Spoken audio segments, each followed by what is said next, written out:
मैं बहुत बार देखता हूँ कि लोग टर्म इंश्योरेंस को बिल्कुल सीरियसली नहीं लेते। लास्ट वीक मुझे एक कॉल आया।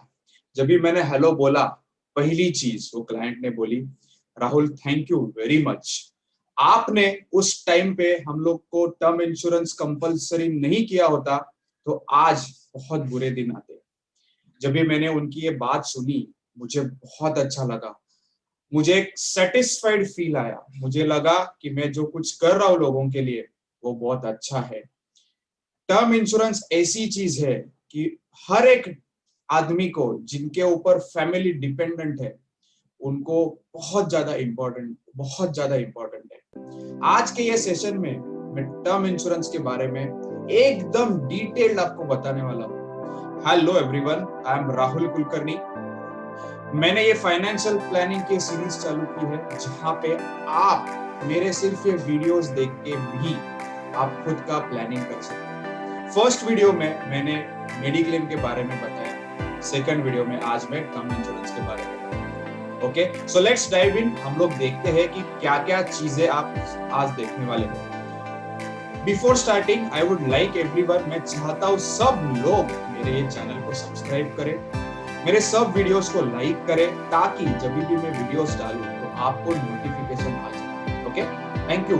सो आज टर्म इंश्योरेंस के बारे में जो भी चीजें आपके मन में आई होगी वो चीजें मैं आज पूरी की पूरी डाउट सॉल्व करने वाला हूं। मैं एकदम इन डेप्थ आपको बताने वाला हूं कि टर्म इंश्योरेंस क्या होता है। ओके, सो व्हाट आर, मैंने टॉप 8 पॉइंट्स निकाले हैं जो हर एक लोगों को स्क्रूटिनाइज करना चाहिए जब एक टर्म इंश्योरेंस आप लोग बाय करते हैं।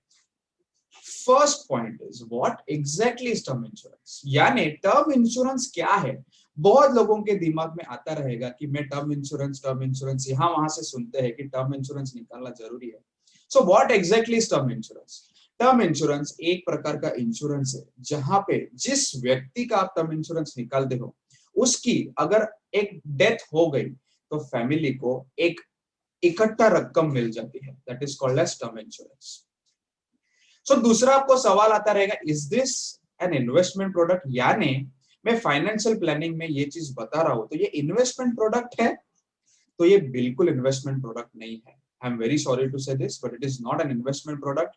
पर ये एक इंश्योरेंस है जो आपकी फैमिली को इंश्योर करेगा।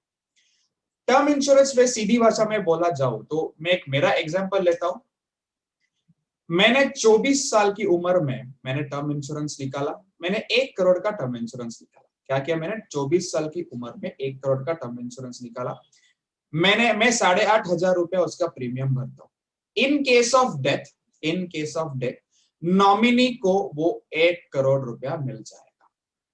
Okay, this is called as term insurance. So तीसरा पॉइंट पे आते हैं, who should buy term insurance, यानी कौन लोग टर्म इंश्योरेंस बाय करना चाहिए। अभी ये बताने के लिए मैं एक एग्जांपल लूंगा। लेट्स से 2 व्यक्ति है हमारे पास। एक है जिसकी उम्र 20 साल है, अभी अभी नौकरी करने लगा है, कोई अभी उसकी शादी नहीं हुई है, ना लायबिलिटीज है ना लोन से कुछ नहीं है। दूसरा व्यक्ति है जिसकी उम्र 35 साल है, जिसके ऊपर लोन से उसने घर लिया था, उसके ऊपर लोन है, उसके ऊपर डिपेंडेंट्स है। डिपेंडेंट्स यानी उसके 2 बच्चे हैं और उसकी वाइफ है, इसको मैं डिपेंडेंट्स बोलूंगा। अभी ये जो 2 व्यक्ति अगर मैं कंसिडर करने जाऊं तो जो दूसरा व्यक्ति जिसकी उम्र 35 साल है, उसको टर्म इंश्योरेंस निकालना बहुत जरूरी है। क्यों? उसकी अगर डेथ हो गई तो जो लायबिलिटीज, जो लोन्स है, जो डिपेंडेंट्स उसमें है, उनका क्या हो सकता है। इसके लिए उसको टर्म इंश्योरेंस निकालना बहुत जरूरी है। इसका मतलब ये हुआ कि 20 साल की उम्र का बच्चे ने नहीं निकालना चाहिए, उसने भी निकालना चाहिए, उसको भी निकालना चाहिए, पर प्रायोरिटी वाइज 35 इयर्स का जो बंदा है उसको निकालने की बहुत जरूरत है। सो नेक्स्ट सवाल पे आते हैं, what is the minimum amount to buy. जब भी मैं क्लाइंट्स को बोलता हूँ, जब भी मैं क्लाइंट्स को रेफर करता हूँ कि टर्म इंश्योरेंस निकालो, या फिर मैं प्लानिंग करने को जाता हूँ या स्टेज पे मैं बहुत बार बताता हूँ कि टर्म इंश्योरेंस निकालना चाहिए, आपने निकाला कि नहीं। तो बहुत बार मैं ऐसा देखता हूँ कि लोग टर्म इंश्योरेंस निकालते हैं 20 लाख, 40 लाख, 50 लाख, सिर्फ कम कम क्यों निकलते हैं? क्योंकि उनको प्रीमियम कम लगता है। इसलिए मैं हमेशा बोलता हूँ इंश्योरेंस ऐसा होना चाहिए ताकि आपके बाद आपके लाइफ के ऊपर, आपके डिपेंडेंट्स के ऊपर कोई टेंशन ना आ जाए। एक थंब रूल आपको बताता हूँ। लेट से आपकी सैलरी है 10 लाख रुपया सालाना, आपको 15 गुना टर्म इंश्योरेंस निकालना है, यानी 1.5 करोड़ रुपया टर्म इंश्योरेंस निकालना है। आपकी अगर सैलरी 5 लाख रुपया सालाना है तो आपको 15 गुना यानी 75 लाख रुपया टर्म इंश्योरेंस मिनिमम निकालना ही निकालना है। नेक्स्ट सवाल पे आते हैं, what should be the ideal tenure. Tenure यानी क्या? जब भी आप टर्म इंश्योरेंस निकालते हो तो उसमें आपको टेन्योर लिखना होना पड़ता है। सो टेन्योर यानी क्या? जैसे मैंने आपको मेरा एग्जांपल बताया, मैंने 24 साल की उम्र में मैंने टर्म इंश्योरेंस निकाला। मेरा टेन्योर था, मैंने टेन्योर लिखा था 70 इयर्स, यानी मेरा टर्म इंश्योरेंस 24 साल से 70 साल तक रहेगा। ये बीच में अगर कुछ भी हो जाए, इन केस ऑफ डेथ, नॉमिनी को पैसा 1 करोड़ रुपया मिलेगा। तो 24 साल से 70 साल ये जो पीरियड है उसको बोलते हैं टेन्योर। अभी लोग क्या करते हैं, 15 साल 20 साल का टेन्योर निकालते हैं। मैं हमेशा बोलता हूं एटलीस्ट आप 65 इयर्स तक टेन्योर रखो। बहुत जरूरी है कि आपके बाद आपके वाइफ को या नॉमिनी को वो पैसा मिले और उसका फायदा हुए। Next question, is there any specific age to buy term insurance? There is no specific age to buy term insurance, यानी आप कौन से भी एज पे आप टर्म इंश्योरेंस निकाल सकते हो। पर जब भी एज छोटा होता है तभी प्रीमियम बहुत कम होता है और सम इंश्योर बहुत ज्यादा मिलता है। मैं फिर से रिपीट करता हूं, छोटी उम्र में आपको कम प्रीमियम में बहुत ज्यादा टर्म इंश्योरेंस मिल सकता है।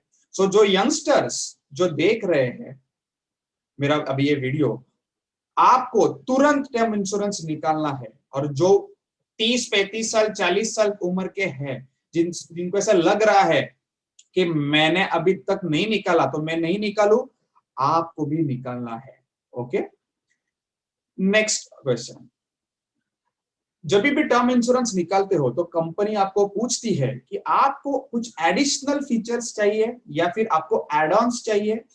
तो 2 प्रकार के एड ऑन्स अवेलेबल है। First is disability rider. Disability rider यानी आपको अगर कुछ टेन्योर के दौरान अगर कुछ डिसेबिलिटी आ गई तो कंपनी आपका प्रीमियम वेव करती है या फिर आपको एक सम इंश्योर्ड दे देती है। ये बहुत जबरदस्त एड ऑन है, हर व्यक्ति को लेना चाहिए। दूसरा एड ऑन जो मैं सजेस्ट करता हूं वो है क्रिटिकल इलनेस। क्रिटिकल इलनेस आप मेडिक्लेम से कंपेयर मत करो। क्रिटिकल इलनेस यानी जब भी आप क्रिटिकल इलनेस राइडर लगाते हो तो कंपनी आपको पूछती है कि आपको अगर क्रिटिकल इलनेस डिटेक्ट हुआ तो कितना अमाउंट आपको मिलना चाहिए। लेट से मैंने क्रिटिकल इलनेस राइडर लिया 25 लाख का, तो जब भी क्रिटिकल इलनेस डिटेक्ट होगा तो कंपनी मुझे 25 लाख रुपया हैंड ओवर करेगी in addition to my term insurance. So this is an amazing add-on. Everyone, हर एक व्यक्ति को ये दोनों एड-ऑन्स लेने चाहिए। अभी मैंने तो आपको फीचर्स बता दिए, क्वालिटीज बता दी, कैसे क्या क्या देखना चाहिए ये बता दिया।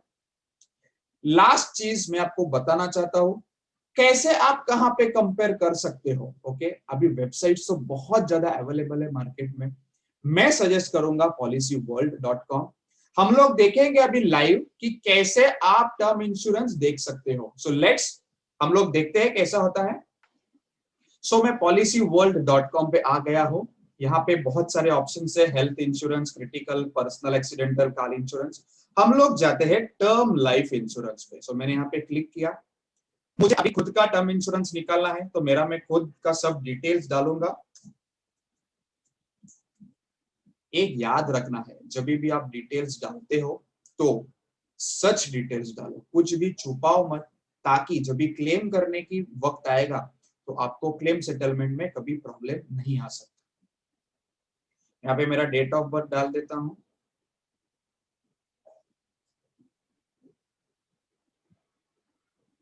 ईमेल आईडी डाल देता हूँ।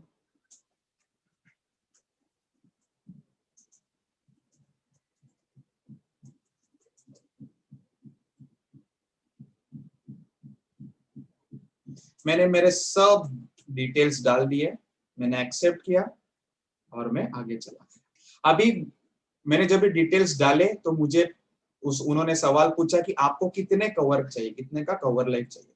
लेट से मैंने यहाँ पे 1 करोड़ लिखा, मैंने 1 CR लिखा। Cover up to 70 years। Do you smoke और chew tobacco? No, I don't smoke, I don't chew tobacco. मैंने नो किया और मैंने व्यू कोड्स किया। अभी जब भी आप व्यू कोड्स करते हो तो यहाँ पे ऑप्शंस अवेलेबल हो जाते हैं। ओके, आप अलग अलग ऑप्शंस चेक कर सकते हो। इसमें क्लेम सेटलमेंट रेशो है, कवरेज कब तक चाहिए, अलग अलग ऑप्शन है अलग अलग कंपनीज के। लेट से मैंने कोटक का ये ऑप्शन सिलेक्ट किया, मैंने इसको बाय किया। बाय करने के बाद मुझे वो पर्सनल डिटेल्स पूछेगा। नाउ ये मुझे सवाल पूछता है कि क्रिटिकल इलनेस आपको कवर करना है, तो मैंने उस पर क्लिक किया और मैंने प्रोसीड किया। ओके, सो मैंने प्रोसीड किया। उसके बाद वो आगे चला गया। अभी जहां पे आपको ये पूरे डिटेल्स भरने हैं, मैंने जैसे बोला कि सब डिटेल्स सच भरने हैं, और सच भरने के बाद आपको पेमेंट करने के बाद वो पॉलिसी आपको इशू हो जाएगी। बहुत सिंपल तरीका है टर्म इंश्योरेंस देखने का, कंपेयर करने का, बाय करने का। तो अगर आपने टर्म इंश्योरेंस नहीं बाय किया होगा तो ट्रस्ट मी, आप अभी साइट पे जाओ और टर्म इंश्योरेंस बाय करो। आपको ऐसा लगता है कि मुझे आपको मेरी जरूरत है, तो आप मुझे कांटेक्ट कर सकते हो। मेरा नंबर, ईमेल आईडी लिख लूंगा, आप पर्सनली मुझे कांटेक्ट कर सकते हो। मैं आपकी मदद करने को रेडी हूँ। आपको ये वीडियो अच्छा लगा तो please do subscribe to my channel, like करो, कमेंट करो और ज्यादा से ज्यादा लोगों से शेयर करो। Thank you very much.